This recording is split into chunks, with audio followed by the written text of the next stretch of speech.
This next technique, another yellow belt technique, deflecting pendulum. Pretty much works off the Parker system. We've just added 2 more little moves to it. I like it, and there's a great finish up to it if you ever want to go in that direction.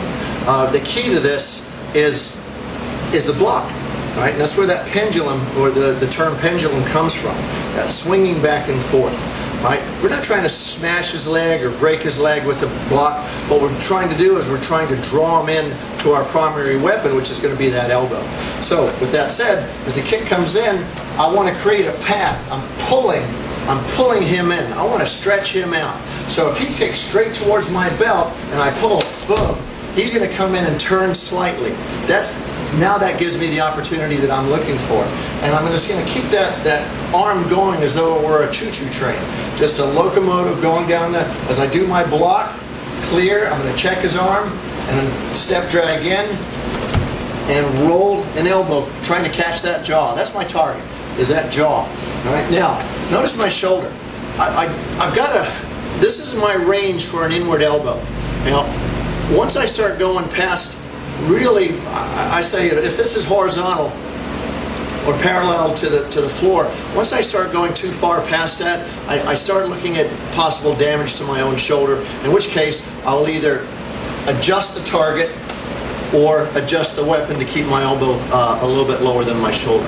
All right, we don't want to reach for a bunch of different reasons, but the primary one is just damage to the shoulder. Right? If we hit something that's immovable and our shoulder's way up here, our elbow's way up here above our shoulder, we've got the possibility of causing damage to ourselves. So with that, kick comes in, check in, boom, there's that elbow. Nice brace, driving, boom, with that rear leg and that left rear heel buried into the ground, pushing myself forward. Boom, I rotate in. From there, that's going to expose, again, the whole right side of his neck. Take this crowbar here and crush it, just drop it down, roll it forward, again keeping that elbow check, and that's going to expose the outside of his shoulder. Alright, we're going to try and separate the clavicle at that point with that second or that third shot.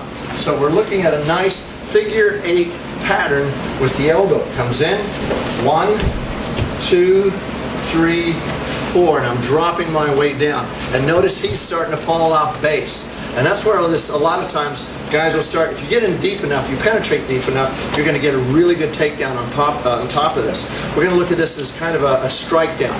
So let's go a little bit faster, but not too fast yet, so I can give you an idea. And this is going to have the takedown combined within it. But the biggest thing about it is you got to project. You got to penetrate into his space. You got to dominate his space. You got to take his space and make it your space. So again, kick comes in, boom, hit, forearm, bam. As we pop down, and then we can drop that knee, palm heel, give him that, put that the back of his head into the pavement, whatever. Still again keeping that arm in control, and then we can cover out, work from there. Thank you. Now, just a little bit quicker on that, but this time without the takedown, just going through the base technique. Kick comes in. Gives you an idea of deflecting pendulum. Enjoy.